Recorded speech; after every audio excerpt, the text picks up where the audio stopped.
आमीन। अय्यूब उसका 12वां अध्याय 7 से 10 पद पर आज हम मनन करेंगे। यहाँ लिखा है, पशुओं से तो पूछ और वे तुझे सिखाएंगे, और आकाश के पक्षियों से और वे तुझे बताएंगे। पृथ्वी पर ध्यान दे, तब उससे तुझे शिक्षा मिलेगी, और समुद्र की मछलियाँ भी तुझसे वर्णन करेगी। आज के संदेश का शीर्षक है obedience of God's creation. Obedience of God's creation. परमेश्वर की सृष्टि अपने सृष्टिकर्ता की आज्ञा का पालन करते हैं। परमेश्वर की सृष्टि अपने सृष्टिकर्ता की आज्ञा का पालन करते हैं। परमेश्वर ने सारे सृष्टि की रचना किया। परमेश्वर ने अद्भुत रीति से मनुष्य को बनाया। अपने स्वरूप के अनुसार अपनी समानता में परमेश्वर ने मनुष्य को बनाया, और मनुष्य के अंदर परमेश्वर ने अपना जीवन, अपनी आत्मा को रख दिया। और परमेश्वर ने पूरे सृष्टि के ऊपर, इस पृथ्वी के ऊपर मनुष्य को शासन करने के लिए, राज करने के लिए नियुक्त किया। परंतु आज हम सीखेंगे कि मनुष्य को परमेश्वर ने जिसे अद्भुत रीति से बनाया, अपने स्वरूप और समानता में बनाया, वो परमेश्वर के विरुद्ध चाल चलते हैं। परमेश्वर की इच्छा के अनुसार वो जीवन व्यतीत नहीं करते हैं। मनुष्य परमेश्वर के लिए जो नियम, परमेश्वर ने मनुष्य के लिए जो नियम बनाया है, उस नियमों का वो पालन नहीं करना चाहता है। और ऐसी दशा में परमेश्वर का वचन कहता है, पशुओं से पूछ और वो तुझे सिखाएंगे, आकाश के पक्षियों से पूछ, वे तुझे बताएंगे। पृथ्वी पर ध्यान दे, तब उससे तुझे शिक्षा मिलेगी, और समुद्र की मछलियाँ भी तुझसे वर्णन करेगी कि परमेश्वर के इच्छा का कैसे सम्मान करना है, परमेश्वर की आज्ञाओं का कैसे पालन करना है। Obedience of God's creation. परमेश्वर की सृष्टि अपने सृष्टिकर्ता की आज्ञा का पालन करते हैं। और सबसे पहले हम देखते हैं सूर्य और चंद्रमा को। परमेश्वर ने दिन पर प्रभुता करने के लिए सूर्य को बनाया, और रात पर प्रभुता करने के लिए चंद्रमा को बनाया, और परमेश्वर ने तारागणों को बनाया है। तो सबसे पहले हम देखते हैं कि सूर्य को, क्या सूर्य परमेश्वर की आज्ञा का पालन करते हैं? यहोशू उसका 10 अध्याय, यहोशू उसका 10वां अध्याय और उसका 12 पद से लेकर 14 पद को हम पढ़ेंगे। यहोशू 10 अध्याय और उसके 12 पद से 14 पद। यहाँ पर गिबोन के लोगों ने इस्राएलियों के साथ संधि कर लिया था, और यहोशू जो इस्राएलियों का अगुवा था, उन्होंने गिबोन के निवासियों को सुरक्षा प्रदान करने का वचन दिया था। ऐसी स्थिति में एमोरी, यरूशलेम, हेब्रोन, यर्मूत, लाकीस और एग्लोन के 5 एमोरी राजाओं ने एक साथ इकट्ठे होकर गिबोन के विरुद्ध में चढ़ाई कर दिया। इस बात से नाराज होकर कि गिबोन के लोगों ने हमारे साथ छल किया है और इस्राएलियों के साथ में हाथ मिला लिया है, एमोरी के 5 राजाओं ने एक साथ मिलकर गिबोन के ऊपर हमला कर दिया। और तब गिबोन के लोगों ने गिलगाल में आया और यहोशू के पास आकर निवेदन किया कि आपने हमारी रक्षा करने का वचन दिया है, इसलिए आओ हमारी सहायता कर, क्योंकि एमोरी के 5 राजाओं ने एक साथ हमारे ऊपर आक्रमण कर दिया है।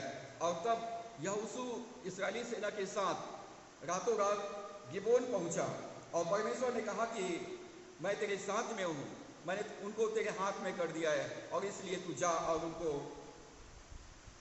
उनके साथ युद्ध कर।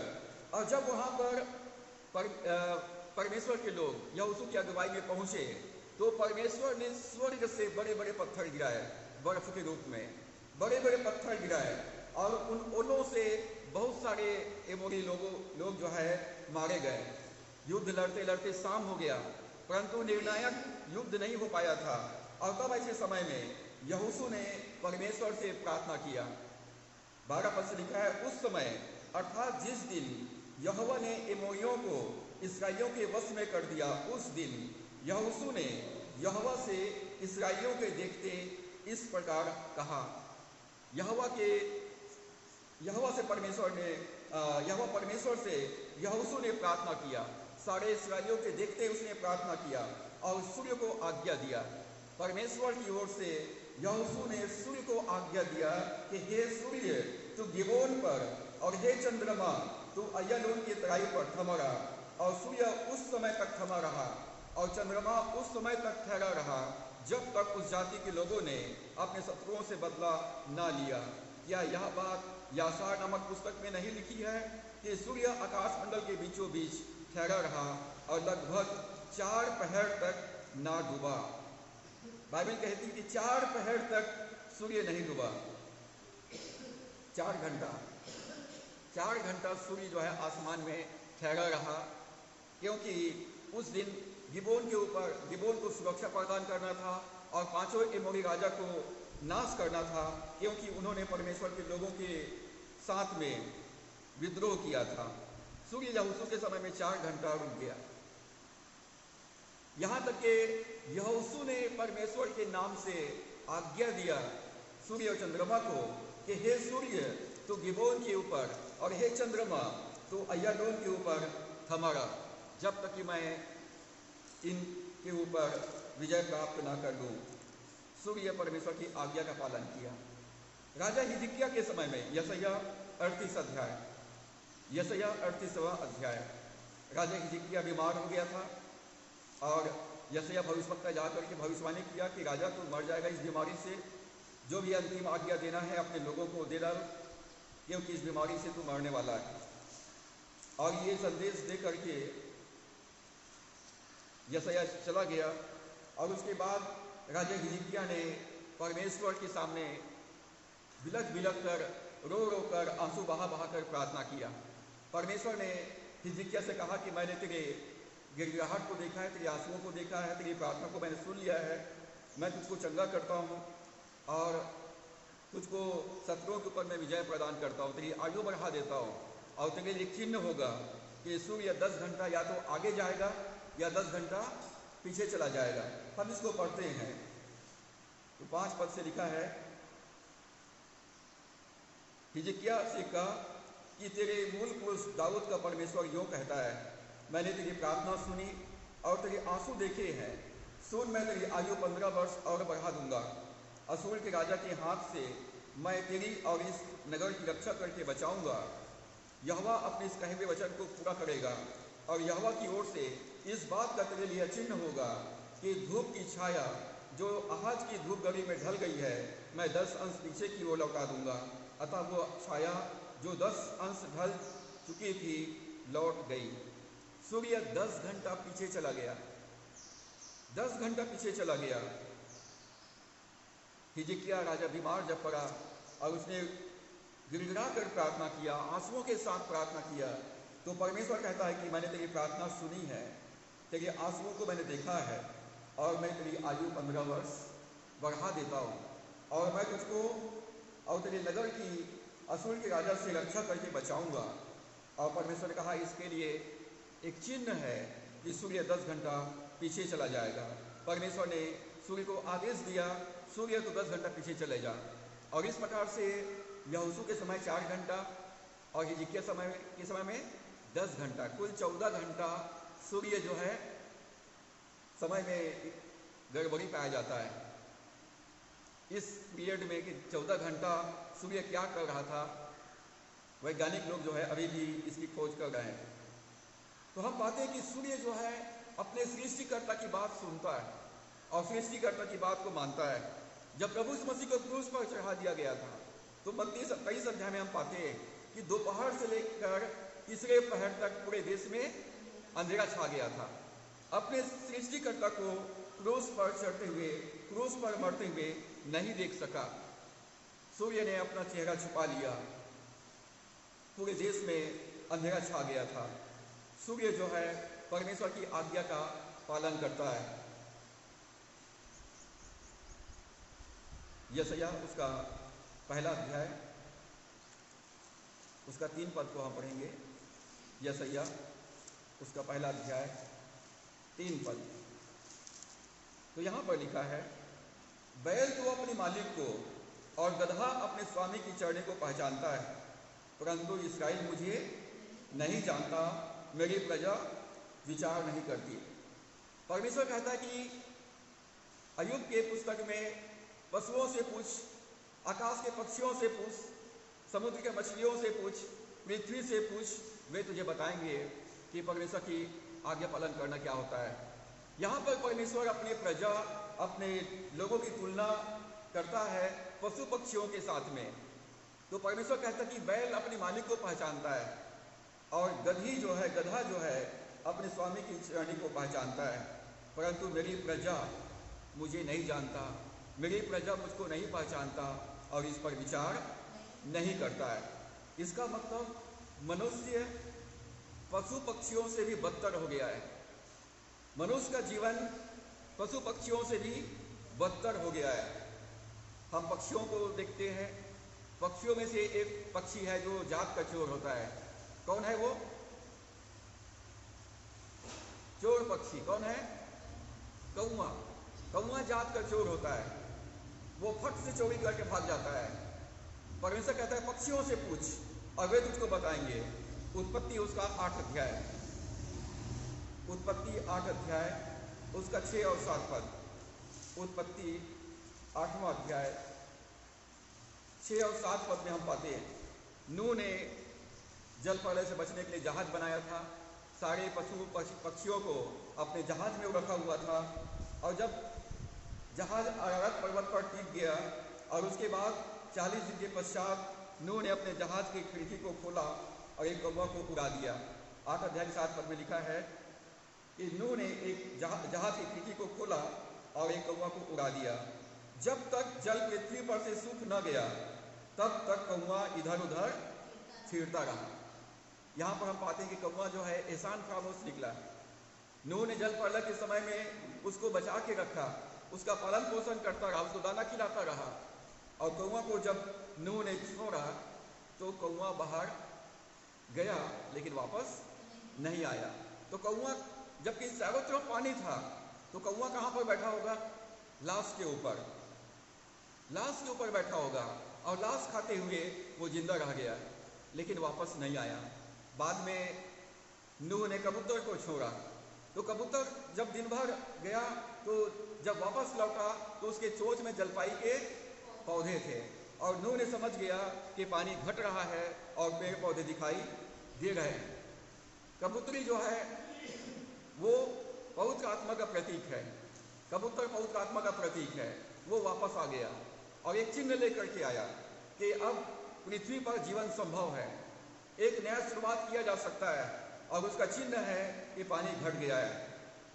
एलिया के समय में जब इस्राएल पर अकाल पड़ा हुआ था और परमेश्वर ने एलिया से कहा कि तू करीत नाम नाले के पास में जा, वहाँ पर छिपा रहना, वहाँ का नाली को पानी पिया करना, और मैंने कौवों को आज्ञा दिया है कि वो तुमको खिलाए। कौवों लोगों ने कहा हम लोग बदनाम हो गए हैं सारे पक्षियों में, हम लोग बेईमान कहलाते हैं, धोखेबाज कहलाते हैं, हमारी जात का बदनाम है कि हम लोग चोर कहलाते हैं। एक मौका परमेश्वर ने हमको दिया है, एक और आज्ञा परमेश्वर ने हमको दिया है अपने सृष्टिकर्ता की बात सुनने और मानने का। अब की बार कोई बेईमानी मत करना, परमेश्वर ने जो कहा है उसका पालन करना। और पहला राजा 17 अध्याय 4 से 6 पद को हम पढ़ते हैं तो कौवा एलिया के पास सुबह और शाम रोटी और मांस लाया करते थे। कौवों ने कहा कि एक बार हम लोगों ने बेईमानी किया है, हमने परमेश्वर के प्रति हमने धन्यवादित नहीं रहे, उनके आज्ञा पालन नहीं किए, उनकी इच्छा को पूरा नहीं किए, परंतु ईश्वर ने हमको एक मौका और दिया है और इस मौके को हमको विश्वास योग्यता के साथ अपना कर्तव्य का निर्वहन करना है। कौवा का प्रिय भोजन रोटी और मांस होता है, वो तुरंत गटक लेते हैं, लेकिन परमेश्वर की आज्ञा था अपने चोंच में पकड़ना, लेकिन उस पर उसको खाना मत। वो मेरे दास एलिया के लिए सुबह और शाम उसको लेके जाया करना। और कौवा राजा अहाब के राजमहल से निकालकर करीत नाम नाले के पास सुबह और शाम चोंच में रोटी और मांस लाया करते थे। कौवा हमसे ज़्यादा ईमानदार परमेश्वर की आज्ञा पालन करने के लिए, कौवा हमसे ज़्यादा वफादार निकला परमेश्वर की इच्छा को पूरा करने के लिए। मनुष्य बेईमान हो गया है, परमेश्वर की आज्ञा को जानता है, परमेश्वर की इच्छा को भी जानता है, परंतु उसकी आज्ञा का पालन नहीं करता है। आज मनुष्य के जीवन में ईमान खत्म हो गया है, और इसलिए परमेश्वर कहता है, दाऊद कहता है भजन 19 में, मुझे मेरी गुप्त पाप से मुझे बचाए रख। अपने चाल चलन को कौन समझ सकता है? अपने दास को ढिठाई के पाप से बचाए रख। ढिठाई, बलवा करना, विद्रोह करना, आज्ञा का उल्लंघन करना, ये मनुष्य के अंदर में छिपा हुआ पाप है, जिसके कारण से मनुष्य आशीषित नहीं हो पा रहा है। हमने देखा सूर्य चंद्रमा परमेश्वर की आज्ञा पालन किया, कौआ परमेश्वर की आज्ञा पालन किया, परंतु मनुष्य जो है पशु पक्षियों से भी ज्यादा उनका स्तर गिर चुका है। वो परमेश्वर की आज्ञा का पालन नहीं करना चाहते हैं। पृथ्वी से पूछ और वो तुझको बताएंगे परमेश्वर की आज्ञा पालन करना कैसे होता है। जब इस्राएली लोग मिस्र देश से निकले तो फिरौन अपने सैनिकों के साथ उनका पीछा किया। वो लोग मिस्र देश से जब आजाद हुए, वो लोग आगे बढ़ते गए, और जब आगे बढ़ते गए तो सामने लाल समुद्र उनका रास्ता रोक लिया। दोनों तरफ पहाड़ थे जहां वो जा नहीं सकते थे।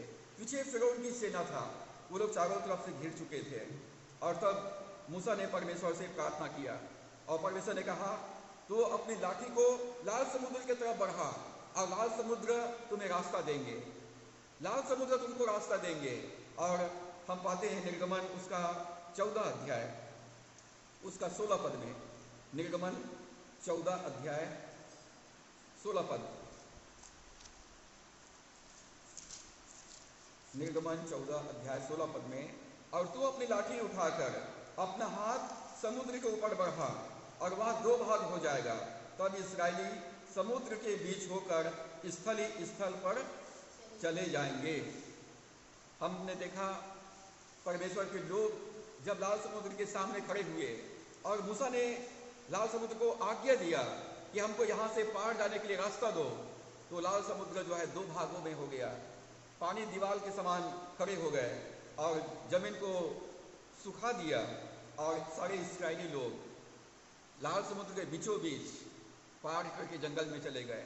बाद में फिरौन और उसकी सेना ने भी लाल समुद्र को पार करना चाहा, परंतु समुद्र ने उसको रास्ता नहीं दिया और वापस पानी आ गया और समुद्र में फिरौन और उसकी सारी सेना डूब करके नाश हो गए।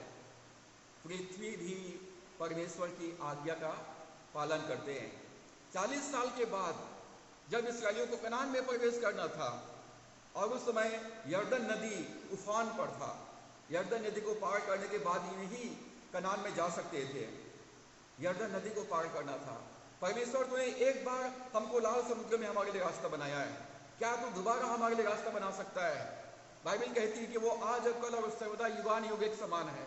यदि तुमने मूसा के लिए किया है तो परमेश्वर क्या तू मेरे लिए भी करेगा?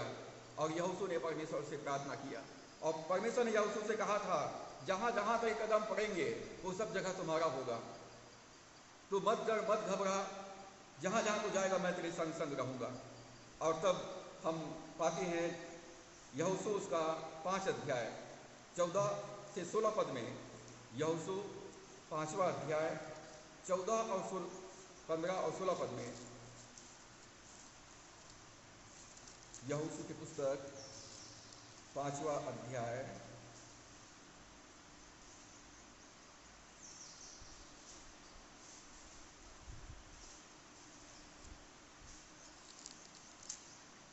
3 अध्याय, यहोशू उसका 3 अध्याय 14 पद से लिखा है, याजकों इसलिए जब प्रजा के लोगों ने अपने डेरों से यरदन पार जाने को कुछ किया और याजक वाचा का संदूक उठाए हुए प्रजा के आगे आगे चले और संदूक के उठाने वाले यरदन पर पहुंचे और संदूक के उठाने वाले याजकों के पांव यरदन तीर के जंगल में डूब गए। यरदन का जल तो कटने के समय के सब दिन अपने तट के ऊपर बहा करता है, तब जो जल ऊपर की ओर से बहा आता था वह बहुत दूर अर्थात आदाम नगर के पास जो साटान के निकट है रुक कर एक ढेर हो गया और दीवार सा उठा रहा, और जो जल रबा का ताल जो खारा ताल भी कहलाता है उसकी ओर बहा जाता था वह पूरी रीति से सूख गया और प्रजा के लोग यरीहो के सामने पार उतर गए। परमेश्वर ने एक बार लाल समुद्र को 2 भाग में कर दिया था, तो क्या परमेश्वर अभी भी यरदन नदी को 2 भाग में करेगा? और यहोशू ने याजकों को आज्ञा दिया कि वाचा का संदूक को लिए हुए तुम लोग आगे आगे चलो। और जैसे ही याजकों का पांव समुद्र के यरदन नदी पर पड़ा, हम पाते कि पानी उल्टा बहने लगा, पानी उल्टा बहने लगा और यरदन नदी भी परमेश्वर के लोगों के लिए रास्ता दे दिया। पृथ्वी भी परमेश्वर की आज्ञा का पालन करता है। जब प्रभु यीशु मसीह को क्रूस पर बलिदान क्रूस पर चढ़ा दिया गया था और प्रभु यीशु मसीह ने कहा कि हे पिता, मैं अपनी आत्मा तेरे हाथों में सौंपता हूं, तो वहां पर लिखा है कि चट्टानें तरक गई, चट्टानें तरक गई। चट्टान पृथ्वी का दिल टूट गया, उसके हृदय फट गए। लेकिन मनुष्य आज इतना कठोर कर लिया है अपना दिल को कि उसका दिल परमेश्वर के सामने नहीं टूटता है। जब तक आप परमेश्वर के सामने नम्रता के साथ नहीं झुकेंगे, आप आशीषित नहीं हो सकते हैं। जब तक आप कठोर करते रहेंगे, अभिमान करते रहेंगे, बलवा करते रहेंगे, विद्रोह करते रहेंगे, परमेश्वर के आशीषों से वंचित रहेंगे। परमेश्वर की प्रतिज्ञाओं को पूरा अपने जीवन में प्राप्त करने के लिए आप अपने आप को जब तक तैयार नहीं करेंगे, आप उसे प्राप्त नहीं कर पाएंगे। सूर्य चंद्रमा परमेश्वर की आज्ञा पालन करते हैं, पशु पक्षी भी परमेश्वर के आज्ञाओं का पालन करते हैं, समुद्र और पृथ्वी भी परमेश्वर के आज्ञाओं का पालन करते हैं। बाइबल में लिखा है कि पृथ्वी विलाप करती है, कहरती है, परमेश्वर के पुत्रों के प्रकट होने की बाट जो रही है। मनुष्य के आज्ञा उल्लंघन के कारण से पृथ्वी श्रापित हो गया है और पृथ्वी भी रात और दिन कहरती है, परमेश्वर के पुत्रों के प्रकट होने की बाट जो रही है। हम लोग परमेश्वर के स्वरूप और समानता में बनाए गए इस पृथ्वी पर परमेश्वर की महिमा करने के लिए, परंतु मनुष्य बलवा करने वाला हो गया है, विद्रोह करने वाला हो गया है, अपने हृदय को इतना कठोर कर लिया है कि वो परमेश्वर के सामने झुकना नहीं चाहते हैं। और ऐसी स्थिति में अय्यूब की पुस्तक में परमेश्वर का वचन कहता है, पशुओं से पूछ और वो तुझको बताएंगे। हमने सूर्य चंद्रमा से देखा, पक्षियों से देखा, पृथ्वी से देखा, अब परमेश्वर का वचन कहता है अब जानवरों से पूछ। जानवरों में सबसे तुच्छ जानवर किसको समझते हैं? जब बच्चे पढ़ाई लिखाई में कमजोर होते हैं तो क्या बोलते हैं? बच्चा कैसा है? गधा है। गधों से पूछो, क्या गधा परमेश्वर की आज्ञा पालन करता है? गधा बोझा उठाने का काम आता है, सवारी का काम आता है।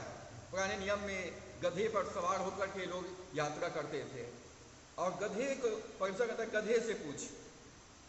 और हम गिनती उसके 22 अध्याय में गधे के पास चलते हैं और गधे से पूछते हैं, भाई क्या तू परमेश्वर के को जानता है? क्या तू परमेश्वर को पूछता है? और क्या तू परमेश्वर की आज्ञा का पालन करता है? परमेश्वर के लोग मिस्र देश से निकलकर यरदन कनान की ओर यात्रा कर रहे हैं और वहां पर राजा बालाक जो है इस्राएलियों को देखकर डर जाता है। राजा बालाक इस्राएलियों को देखकर डर जाता है कि इनकी संख्या अनगिनत है, पूरा पृथ्वी में ये लोग भर जाएंगे, इनके सामने में मेरा राज्य बहुत छोटा सा है, मैं इनका सामना नहीं कर सकता हूँ, मैं इनसे युद्ध नहीं कर सकता हूँ। और ऐसी स्थिति में वहां पर परमेश्वर का भविष्यवक्ता मैन ऑफ गॉड बिलाम के पास वो जाता है और बिलाम के पास जाकर उसे विनती करता है कि एक जाति मिस्र देश से निकलकर आ रहा है और मेरे देश के सीमाने पर डेरा डाला हुआ है, यदि वो लोग मेरे देश पर चढ़ाई करेंगे तो मैं उनका सामना नहीं कर सकूंगा, इसलिए तू आ और मेरे तरफ से परमेश्वर इस्राएलियों को श्राप दे दे। मेरे तरफ से आ और तू इस्राएलियों को श्राप दे दे और मैं तुझको बहुत पैसा दूंगा, तेरा सम्मान करूंगा। और तब बिलाम जो है परमेश्वर से पूछा, परमेश्वर में जाऊं किया तो परमेश्वर ने मना किया। दूसरी बार में बिलाम, पहली बार में बिलाम ने कहा भाई परमेश्वर मना कर रहा है, मैं नहीं जाऊंगा। दूसरी बार परमेश्वर जी से पूछा, परमेश्वर ने मना किया तो बिलाम ने कहा ठीक है मैं नहीं जाऊंगा।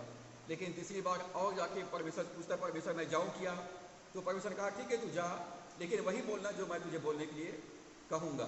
3 बार बिलाम परमेश्वर के पास गया और परमेश्वर से कहता है परमेश्वर लोग मुझे बहुत सम्मान करने वाले हैं, पैसा देने वाले हैं, मैं जाऊं किया तो परमेश्वर ने 2 बार मना किया और तीसरी बार में कंडीशन डाला कि जो मैं बोलूंगा वही तू बोलना।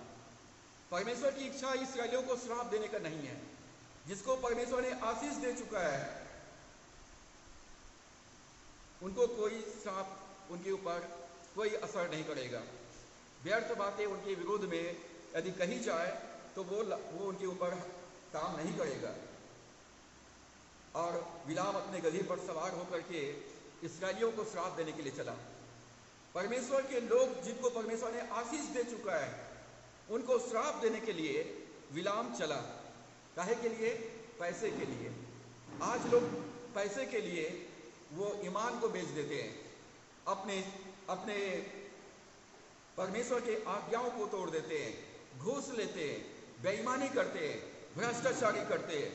बिलाम पैसे के कारण से उनका जीवन खत्म हो गया। बिलाम का जीवन खत्म हो गया। पैसे के मामले में बिलाम जो है परमेश्वर के विरुद्ध में उल्टी चाल चला। परमेश्वर इस्राएलियों को निकाल के लेके जा रहा है, परमेश्वर खुद उनके आगे आगे चल रहा है, परमेश्वर उनके मध्य में है और बिलाम उनको आशीष देने के लिए जा रहा है। और गदही पर जब सवार होकर के चला तो सामने स्वर्गदूत तलवार लिए खड़ा था। बिलाम की आंखें बंद है, बिलाम अंधा हो गया है, उसको सिर्फ पैसा दिखाई दे रहा है, परमेश्वर के दूत दिखाई नहीं दे रहे हैं, परमेश्वर का वचन उसको दिखाई नहीं दे रहा है। और ऐसी स्थिति में गदही जो है वो रास्ते से दूसरे रास्ते में रास्ता छोड़ करके वो दूसरे रास्ते में चले गई। बिलाम ने उसको मारा, फिर गदहा सामने रास्ते में आए, फिर सामने स्वर्गदूत आ गया, तो गदही जो है फिर दूसरे रास्ते में चले गया।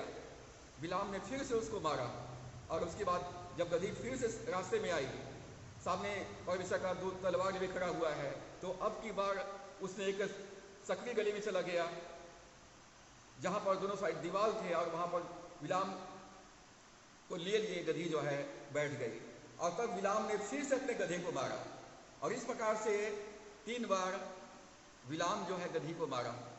और तब परमेश्वर ने गदही के मुंह को खोल दिया और गदही जो है बिलाम से बात किया, तूने मुझे क्यों मारा? तुमने 3 बार मुझको मारा है। तो बिलाम कहता है कि तू नटखट हो गया है, तो उल्टी चाल चल रहा है, बेईमानी कर रहा है।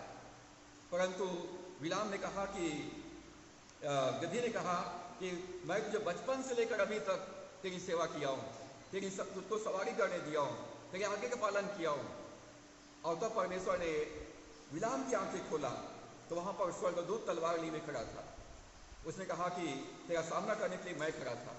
ये अबोल गदही देख सक रही है लेकिन तू नहीं देख पा रहा है, तो उल्टी चाल चल रहा है। और वहां पर स्वर्गदूत ने उसको चेतावनी दिया, परमेश्वर जो कहेगा तुम वही बोलना, क्योंकि परमेश्वर ने उनको आशीष दे चुका है और उनके विरोध में तुम कुछ भी मत बोलना।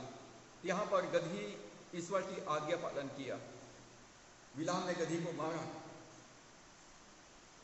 परमेश्वर ने अबोल गदही के मुंह को खोल दिया, वो बोलने लग गया। परंतु बिलाम परमेश्वर के सामने उल्टी चाल चला। आज लोग परमेश्वर के वचन को तोड़ मरोड़ कर अपने स्वार्थ के लिए अपने हिसाब से उसका अनुवाद करते हैं। पैसे के लिए लोग बेईमानी करते हैं, धोखेबाजी करते हैं। जब प्रभु मसीह यरूशलेम में प्रवेश किया पाम संडे के दिन, तो प्रभु गदही पर सवार होकर के गया, गदही पर सवार होकर के गया। लोगों ने अपने वस्त्र बिछाए, मार्ग में कपड़े बिछाए, खजूर की डालियां लिए हाथ में, जय जयकार के नारे लगाए। प्रभु मसीह उन कपड़ों पर या उन डालियों पर नहीं चला, परंतु गदही उस पर चला। प्रभु मसीह उस गदही पर सवार हो गया और जब यीशु मसीह गदही पर सवार हुआ तो चारों तरफ के लोग यीशु मसीह को देख सकते थे। यहाँ पर हम पाते हैं कि गधा या गदही परमेश्वर की महिमा के लिए इस्तेमाल किया गया। यदि आप प्रभु यीशु मसीह का बोझ अपने ऊपर लेने के लिए तैयार हैं, तो प्रभु मेरे और आपके द्वारा से वो चमकना चाहता है, ताकि दुनिया हमारे जीवन में प्रभु यीशु मसीह को देखे। और जब आप यीशु मसीह को का बोझ अपने ऊपर ले लेंगे तो आपका सम्मान होगा, आपका सम्मान होगा। गदही का सम्मान हुआ, वो राजा जैसे वो उन कारपेट पर चला जो लोगों ने बिछाया था। यदि आप सुसमाचार का बोझ अपने ऊपर लेते हैं, सेवा का बोझ अपने ऊपर लेते हैं, प्रभु आपके द्वारा से चमकेगा, प्रभु को लोग आपके द्वारा से देखेंगे और इस संसार में प्रभु आपका सम्मान बढ़ाएगा। तो हमने देखा पशु भी परमेश्वर की आज्ञा का पालन करते हैं। अब समुद्र के मछलियों से पूछ और वे तुझको बताएंगे। समुद्र के मछलियों से पूछ। चलो मछली के पास चलते हैं और उससे पूछते हैं, भाई क्या तू परमेश्वर को जानता है? योना नबी की पुस्तक पहला अध्याय उसका 17वां पद को हम पढ़ते हैं।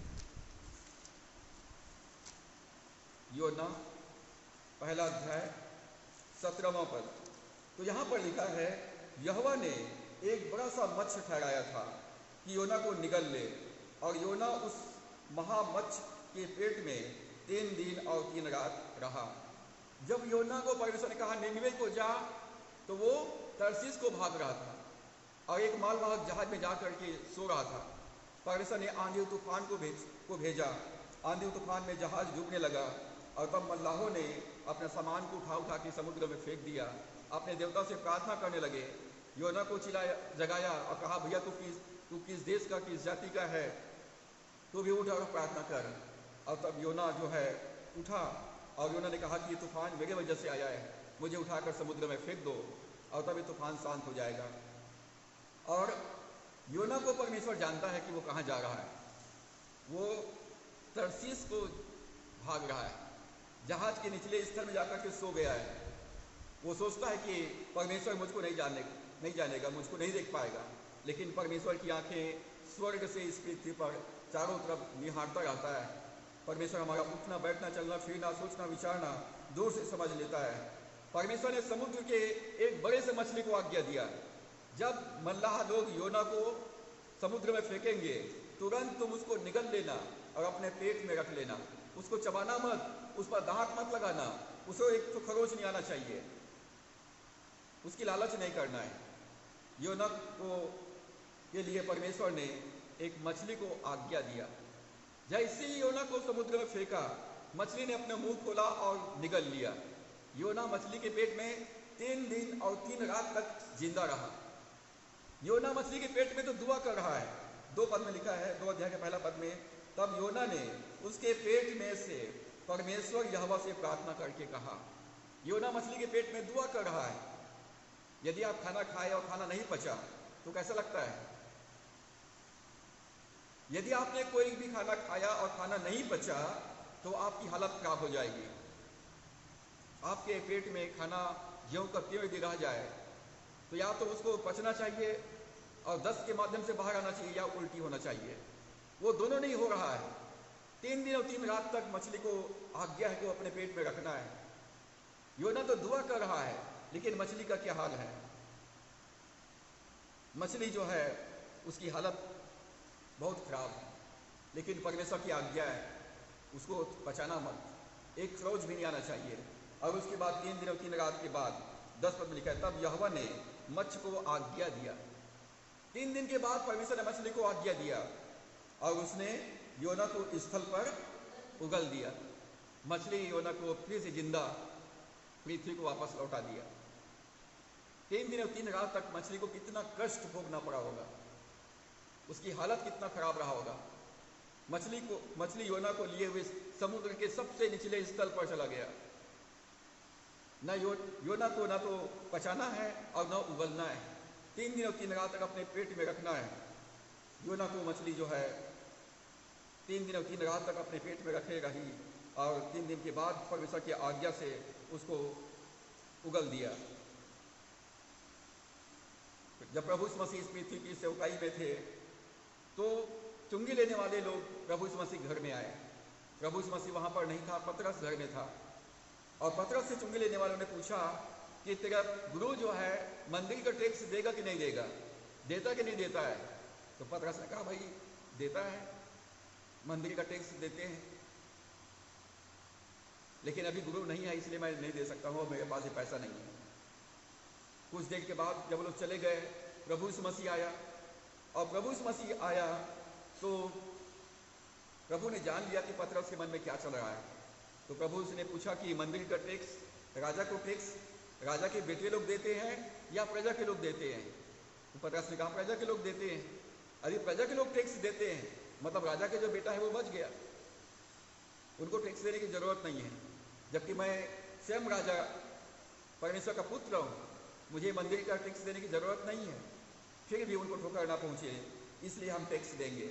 एक काम कर, तू गलील झील में जा, वहाँ बंसी डालना और जो पहला मछली निकलेगा उसके मुंह को खोलना और उसमें तुझे एक सिक्का मिलेगा। जब प्रभु ने पतरस को ये आज्ञा दिया, मत्ती 17 अध्याय 24 से 27 पद में, तो गलील झील में जितने भी मछली थे उसमें कंपटीशन हो गया होगा। हमको एक मौका और मिला है सेवा करने का, एक मौका और मिला है। और सारे मछली लोगों ने कहा सिक्का जो है लेके जाना है। सब लोग सिक्का ढूंढने में लग गए होंगे। एक मछली को सिक्का मिल गया, बोलता मेरे को मिल गया, मेरे को मिल गया। और योना इस समय में मछली ने 3 दिन और 3 रात तक अपने अंदर में रखा था। अब की बार मछली के मुंह को फाड़ेगा, वो काटेगा, वहां से सिक्का निकालेगा। अब की बार तो शहीद होना है। लेकिन मछली ने कहा ये मेरा सौभाग्य है कि मैं अपने सृष्टिकर्ता के लिए शहीद हो जाऊं। और उन्होंने मछली जो था वो सिक्का को लिए हुए जब पतरस ने बंसी डाला तो तुरंत बंसी को पकड़ लिया। पतरस ने बंसी को खींचा और उसके मुंह को फाड़ा और वहां से सिक्का निकाला। और पतरस ने उसका टैक्स मंदिर का जमा कर दिया। मछली परमेश्वर के लिए शहीद हो गया। जब प्रभु मसीह गलील झील में गए, वहां पर पतरस ने रात भर मछली पकड़ने के लिए जाल डाला था, कोई मछली नहीं मिला था। प्रभु ने सुबह पहुंचे, पतरस जाल को धो रहा था, तो प्रभु ने कहा कि पतरस मैं तेरे नाव में आऊं क्या? तो पतरस ने कहा हाँ प्रभु आ जा। प्रभु मसीह नाव पे सवार हुआ, लोग आ गए थे, उनको पहाड़ी उपदेश प्रभु ने दिया। और उसके बाद पतरस से कहा पतरस तू अपने नाव को थोड़ा गहरे में ले चल और वहां पर जाल डाल। अब की बार पतरस ने कहा प्रभु मैंने सारी रात मेहनत किया है, मैं मछुआरा हूँ, बचपन से जाल डालते आया हूँ, मछली पकड़ते आया हूँ, पूरी रात मैंने इस झील पे जाल डाला है, एक भी मछली नहीं पकड़ा है। परंतु प्रभु ने कहा गहरे में ले चल और जाल डाल। तो पतरस ने कहा प्रभु तेरे कहने से मैं जाल डालता हूँ। जब प्रभु ने कहा पतरस जाल डाल, जब पतरस ने जाल डाला तो मछली कहाँ से आ गए? जो बिल में घुसे रहे होंगे वो सारे मछली बाहर आ गए और पतरस के नेट में आ गए, पतरस के जाल में आ गए। मछली को मालूम है कि ये तो मुझे मार करके बेच देगा, लोग खा जाएंगे हमको। सारे मछलियां जो समुद्र के एकदम तल में रहे होंगे, बिल में घुसे रहे होंगे, सब निकल निकल के पतरस के नेट में आ गए, जाल में आ गए। पतरस का जाल फटने पर था, अकेला खींच भी नहीं सकता था। उसने याकूब और यूहन्ना को बुलाया, याकूब यूहन्ना आओ मेरी मदद करो। जब परमेश्वर हमारे जीवन में होता है या हम परमेश्वर की इच्छा पालन करते, इच्छा के अनुसार काम करते हैं, उसके आज्ञा पालन करते हैं, हमारे जीवन में परमेश्वर पूरा सृष्टि हमारी मदद के लिए आ जाता है। पूरा सृष्टि हमारी काम करना चालू कर देता है। ये तो हमने देखा गधा, कौवा, मछली, ये तो छोटे छोटे पशु जानवर हैं। लेकिन क्या जंगल का राजा सिंह भी परमेश्वर के आगे पालन करेगा? तो हम चलते हैं दानियल के पास में, दानियल 6 अध्याय, दानियल की पुस्तक 6 अध्याय।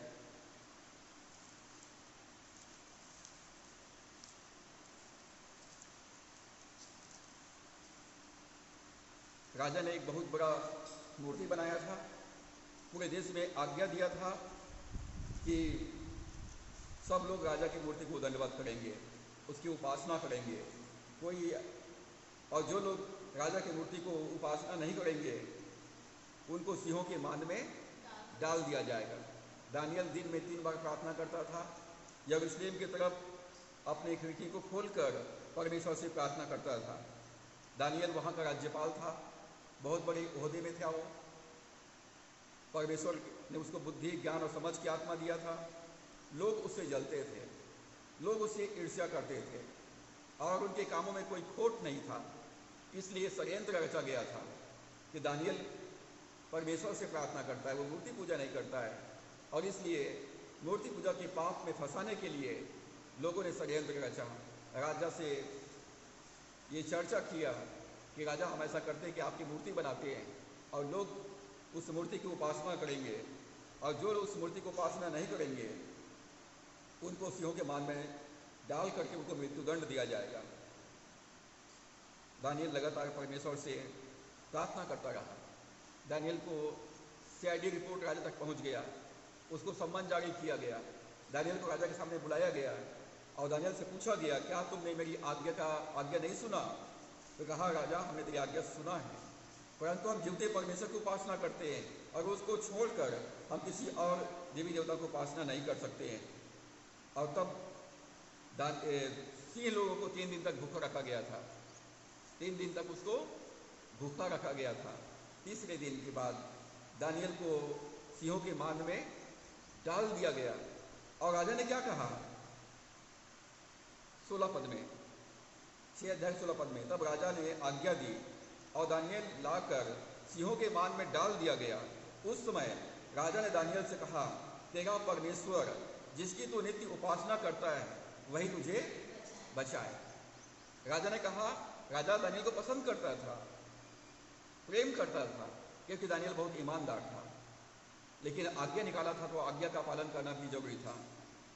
उसको आज्ञा दिया गया कि सिंहों के मान में डाल दिया जाए, परंतु राजा ने दानियल से कहा, हे दानियल, तेरा परमेश्वर जिसकी तू नित्य उपासना करता है, जिससे तू प्रार्थना करता है, वही तुझको बचाए। और सिंहों के मान में डालने के बाद सिंह के जो मान था, गुफा था, उसको पत्थरों से बंद कर दिया गया, उसको राजा का मोहर लगा दिया गया, कोई उसको ना खोले, दानियल वहाँ से ना भागे। राजा घर में रात भर खाया पिया नहीं, वो भी उपवास में रहा। और सुबह उठकर वो तुरंत गया और वो तुरंत जा करके चिल्लाने लगा, हे दानियल, हे युद्धे परमेश्वर के दास, क्या तेरा परमेश्वर जिसकी तू उपासना करता है तुझे सिंहों से बचा सका है? पद 20 में राजा जो है सुबह सुबह जाकर चिल्लाता है, शोक भरी वाणी से चिल्लाने लगा और दानियल से कहा, हे दानियल, हे युद्धे परमेश्वर के दास, क्या तेरा परमेश्वर जिसकी तू उपासना करता है तुझे सिंहों से बचा सका है? और तब अंदर से दानियल आवाज देता है, राजा से कहा, हे राजा, तू युग युग जीवित रहे। मेरे परमेश्वर ने अपना दूत भेजकर सिंहों के मुंह को ऐसा बंद कर रखा कि उन्होंने मेरी कुछ भी हानि नहीं की। इसका कारण यह है कि मैं उसके सामने निर्दोष पाया गया। और हे राजा, तेरे सम्मुख भी मैंने कोई भूल नहीं की। और लिखा है 23 पद में, दानियल के शरीर पर हानि का कोई चिन्ह न पाया गया, क्योंकि वह अपने परमेश्वर पर विश्वास रखता था। दानियल परमेश्वर का भय मानने वाला, परमेश्वर से प्रार्थना करने वाला, विश्वास योग्य व्यक्ति था। सिंहों के मान में, भूखे सिंहों के मान में डाला गया था, लेकिन उसके शरीर पर कोई खरोच नहीं थे। सिंह के मुंह को किसने बंद कर दिया था? परमेश्वर के दूतों ने। स्वर्गदूत वहां आ गए दानियल के चारों तरफ। यदि 4 तो शेर रहे होंगे तो 4 स्वर्गदूत वहां पर आ गए अंदर में, गुफा में। और सिंहों को बोला गया, तुम लोग अपना लार नहीं टपकाना, अपना मुंह बिल्कुल बंद करके चुपचाप बैठे रहो। और सिंहों को जब दूतों ने आज्ञा दिया, सिंह चुपचाप बैठे गए भूखे प्यासे। और दानियल वहां पर परमेश्वर का स्तुति गान करते गए। कोई एक रात, 1 घंटा के लिए नहीं, कंप्लीट 1 रात दानियल सिंहों के मान में रहा। सुबह जब राजा गया तब दानियल को सिंहों के मान से निकाला गया। और जो लोग चुगली किए थे, जब उनको सिंहों के मान पर डाला गया, तब वो लोग जमीन में भी नहीं गए थे, सिंह लोग कूद के उसको हवा में ही फाड़ खाए, उनका हड्डी भी नहीं बचा। तो सिंह लोगों ने परमेश्वर की आज्ञा का पालन किया। सिंह भी परमेश्वर की आज्ञा का पालन किया। जंगल, और दाऊद कहता है भजन 34 में, जवान सिंह भूखे रह सकते हैं, उन्हें घटी हो सकती है, परंतु यहोवा के खोजियों को किसी भली वस्तु घटी नहीं होगी। आसमान की तरफ देखते हैं, सूर्य को देखते हैं दिन में, रात में चंद्रमा को देखते हैं, और तारागणों को हम देखते हैं। ढेर सारे तारागण हैं, अनगिनत। परंतु जब यीशु मसीह का जन्म हुआ और ज्योतिषी लोग यरूशलेम में आए, तो उन्होंने यरूशलेम में आकर मत्ती 2 अध्याय 1 से 12 पद में हम पढ़ते हैं, लोगों से पूछने लगे कि यहूदियों का राजा जिसका जन्म हुआ है कहाँ है? क्योंकि हमने उसका तारा देखा है और उस तारे का पीछा करते हुए हम यहाँ तक पहुँच गए। लोगों से पूछा, वो लोग तारे की अगुवाई में आए थे। यरूशलेम में आकर उन्होंने अपनी समझ का सहारा लिया और लोगों से पूछा, यहूदियों का राजा जिसका जन्म हुआ है वो कहाँ है? राजा जन्म लिया है तो राजा के घर में जन्म होना चाहिए। राजा हेरोदेस के पास चले गए। राजा हेरोदेस सनकी था, कपटी था, और उन्होंने कहा, मेरे रहते और कौन सा दूसरा राजा पैदा हो गया है? पवित्र शास्त्र ढूंढ कर देखो तो वहां पर मीका ने भविष्यवाणी किया हुआ है, हे बैतलहम, हे एफ्राता, तू यहूदियों के छोटे में से भी नहीं गिना जाता है, तुझ में से एक अधिपति निकलेगा। उसने कहा, हाँ राजा, एक भविष्यवाणी हुआ है, बैतलहम में राजा पैदा होगा। उसने कहा, जाओ तुम लोग पता करो, मिल जाएगा तो मुझे बताना, मैं भी उसकी उपासना करूंगा। जब लोग राजमहल से बाहर निकले तब फिर से उनको तारा दिखाई दिया, और वो तारे जो है जहाँ यीशु मसीह थे वहाँ पर ले जा करके उनको अगुवाई किया और वहाँ पर ठहर गया। और तारों की अगुवाई में ज्योतिषी लोग प्रभु यीशु मसीह का दर्शन पाए, प्रभु यीशु मसीह को उपासना किए और प्रभु की महिमा किया। बीच में वो लोग अपनी समझ का सहारा लिए। भोर का तारा प्रभु यीशु मसीह है। भोर का तारा परमेश्वर का वचन है। हमको वचन की अगुवाई में चलना है, न कि अपनी समझ का सहारा लेना है। परमेश्वर अपने वचन के द्वारा से हमको अगुवाई देगा और हमको परमेश्वर हमारी मंजिल तक पहुंचा देगा। तो हमने देखा सितारे भी परमेश्वर की आज्ञा पालन करते हैं। अय्यूब कहता है, पशुओं से पूछ, आकाश के पक्षियों से पूछ, समुद्र के मछलियों से पूछ, पृथ्वी से पूछ, और वे तुझको बताएंगे परमेश्वर की आज्ञा पालन करना कैसा होता है। यशायाह कहता है कि बैल अपने स्वामी को पहचानता है, गदही अपने स्वामी के चरणी को पहचानता है, परंतु मेरी प्रजा इस पर विचार नहीं करती, इस्राएल मुझको नहीं जानती है। और ऐसी स्थिति में दाऊद राजा भजन 19 में कहता है, भजन संहिता 19 उसका 12 से लेकर 14 पद को हम पढ़ेंगे तो लिखा है, अपनी भूल चूक को कौन समझ सकता है, मेरे गुप्त पापों से तू मुझे पवित्र कर, तू अपने दास को ढिठाई के पापों से भी बचाया रख, वे मुझ पर प्रभुता करने ना पाए, तब मैं सिद्ध हो जाऊंगा और बड़े अपराधों से बचा रहूंगा। मेरे मुंह के वचन और मेरे हृदय का ध्यान तेरे सम्मुख ग्रहण योग्य हो। हे यहोवा परमेश्वर, मेरी चट्टान और मेरे उद्धार करने वाले। पशु, पक्षी, पृथ्वी, मछलियाँ, सूर्य, चंद्रमा, तारे, ये सब अपने सृष्टिकर्ता की आज्ञा का पालन करते हैं। लेकिन परमेश्वर ने मनुष्य को अपने स्वरूप के अनुसार अपनी समानता में अद्भुत रीति से रचा। इस संसार पर शासन करने के लिए परमेश्वर ने बना उसको नियुक्त किया, परंतु परमेश्वर की सबसे कीमती, सबसे बहुमूल्य, सबसे अद्भुत सृष्टि मनुष्य ढिठाई करता है, परमेश्वर की आज्ञा का पालन नहीं करता है। अपने भूल चूक को कौन समझ सकता है, एक प्रश्न है। आप अपने आप को कितना भी धर्मी समझें, कितना भी आप बाइबल पढ़ने वाले, कितना भी प्रार्थना करने वाले समझें, लेकिन दाऊद कहता है अपनी भूल चूक को कौन समझ सकता है। हम दूसरों के भूल को, दूसरे की गलती को समझ लेते हैं, यहाँ पर इसने गलती किया, यहाँ पर गलती बोला, यहाँ पर गलत काम किया। दूसरों का गलती हमको दिखाई देता है, लेकिन अपने पाप हमको दिखाई नहीं देते हैं, हमारे गुनाह हमको दिखाई नहीं देता है। और इसलिए यहाँ पर प्रश्न है, अपनी भूल चूक को कौन समझ सकता है, मेरे गुप्त पापों से तो मुझे पवित्र। गुप्त पाप जो कोई दुनिया में मनुष्य नहीं जानता है, लेकिन मनुष्य अपने पाप को जानता है, परमेश्वर जानता है। तो मुझे मेरे गुप्त पापों से पवित्र कर, तू अपने दास को ढिठाई के पापों से भी बचाए रख। ढीठ, बलवा करना, विद्रोह करना, ये गुप्त पाप है जो मनुष्य के अंदर में छिपा हुआ है। ये हठीलेपन, अपने दास को ढिठाई के पापों से बचाए रख, वे मुझ पर प्रभुता करने ना पाए। ढिठाई, बलवा करना, वो मेरा प्रभु ना बने। कोई लोग इतने ढीठ हो जाते हैं, इतना बलवाई हो जाते हैं कि वो एक बार में कोई भी बात नहीं मानते हैं, एक बार में वो बात नहीं सुनते हैं, क्योंकि उनके जीवन पर ये ढिठाई की आत्मा राज कर रहा है, ढिठाई उस पर प्रभुता कर रहा है। रोमियो के पत्री में पौलुस ने कहा, तुम पर पाप की प्रभुता नहीं होगी, तुम पर कोई भी पाप प्रभुता नहीं करेगा, राज नहीं करेगा। कोई बीमारी, कोई गरीबी तुम्हारे जीवन पर, कोई दुष्ट आत्मा तुम्हारे जीवन पर राज नहीं करेगा। लेकिन तुमको परमेश्वर की आज्ञा पालन करना है। जब परमेश्वर की आज्ञाओं का पालन करेंगे तो कोई भी पाप, कोई भी गरीबी, कोई भी बीमारी, कोई भी दुष्ट आत्मा आपके आत्मा, प्राण और शरीर पर राज नहीं करेगा। दाऊद कहता है, तब मैं सिद्ध हो जाऊंगा, तब मैं सिद्ध हो जाऊंगा और बड़े अपराधों से बचा रहूंगा। जब मैं आज्ञाकारी रहूंगा तब मैं पापों से बचा रहूंगा।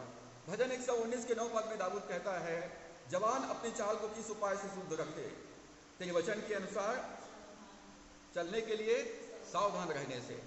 जब वचन के अनुसार चलने के लिए सावधान रहेंगे तब आप बड़े अपराधों से बचे रहेंगे। 14 पद में लिखा है, मेरे मुंह के वचन और मेरे हृदय का ध्यान तेरे सम्मुख ग्रहण योग्य हो, हे यहोवा परमेश्वर, मेरी चट्टान और मेरे उद्धार करने वाले। दाऊद कहता है, मेरे मुंह का वचन और मेरे हृदय का ध्यान। आपके मुंह और आपका हृदय बहुत महत्वपूर्ण है। जो आपके हृदय में है वो आपके मुंह में आएगा। दाऊद कहता है, मैंने तेरे वचन को अपने हृदय में रख छोड़ा है कि तेरे विरुद्ध पाप ना करो। आपके मुंह में आश्चर्य कर्म है। जब आप मुंह से परमेश्वर के वचन को बोलेंगे तो चमत्कार होगा। दाऊद कहता है, मेरे ओठों के द्वार की रखवाली कर कि इससे कोई अनर्थ बातें ना निकले। आप सोचिए, आपकी बाइबल पढ़ने के बाद, आपकी प्रार्थना करने के बाद भी परमेश्वर का वचन काम क्यों नहीं कर रहा है? प्रभु प्रार्थना का उत्तर क्यों नहीं दे रहा है? इसका मतलब है कि कहीं न कहीं हमारे जीवन पर गुप्त पाप, ढिठाई राज कर रहा है और इसलिए परमेश्वर की प्रतिज्ञाओं को हम प्राप्त नहीं कर पा रहे हैं। उत्पत्ति 17 अध्याय, उत्पत्ति 17 अध्याय उसका पहला पद को हम पढ़ेंगे। तो यहाँ पर लिखा है, जब अब्राहम 99 वर्ष का हो गया तब यहोवा ने उसको दर्शन देकर कहा, मैं सर्वशक्तिमान ईश्वर हूँ, मेरे उपस्थिति में चल और सिद्ध होता जा। जब इब्राहिम को परमेश्वर ने बुलाया उसका उम्र 75 साल का था। 24 साल हो गए, संतान प्राप्त नहीं कर सका। 24 साल हो गए, परमेश्वर की प्रतिज्ञाओं को प्राप्त नहीं किया है। परमेश्वर कहता है, मैं सर्वशक्तिमान ईश्वर हूँ, आई एम एल सदाय, मैं तुम्हारी समस्या, तुम्हारी आवश्यकताओं से बढ़ करती हूँ। मेरे लिए कोई भी काम कठिन नहीं है। मैं सर्वशक्तिमान ईश्वर हूँ, मैं सब कुछ कर सकता हूँ। इब्राहिम, तू 24 साल से मेरे साथ चल रहा है, लेकिन अभी तक तू सिद्ध नहीं है, अभी तक तू परफेक्ट नहीं है। परमेश्वर कहता है, तू मेरी सेवा पवित्रता के साथ और विश्वास योग्यता के साथ पूरा करेगा तो मैं तुम्हारे जीवन में अपने प्रतिज्ञाओं को पूरा करूंगा।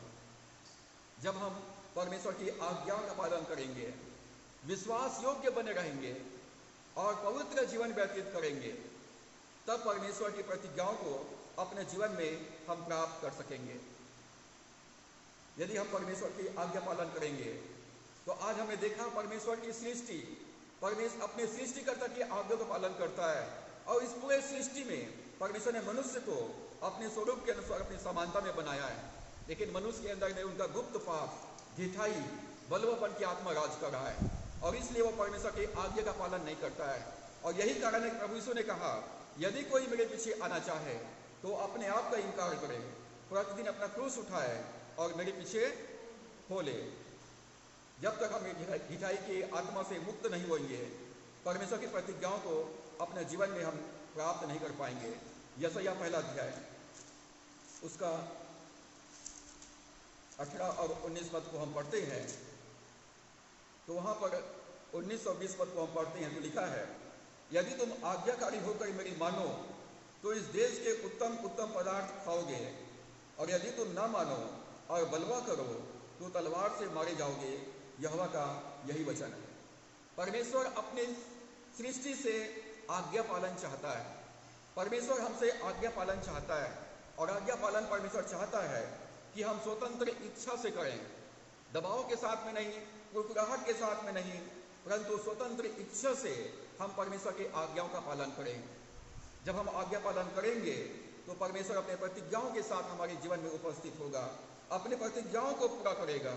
परमेश्वर हमारी प्रार्थनाओं को सुनेगा और हम परमेश्वर की भरपूरी को अपने जीवन में प्राप्त कर सकेंगे और परमेश्वर हमारे द्वारा से दूसरों को भी आशीष देगा।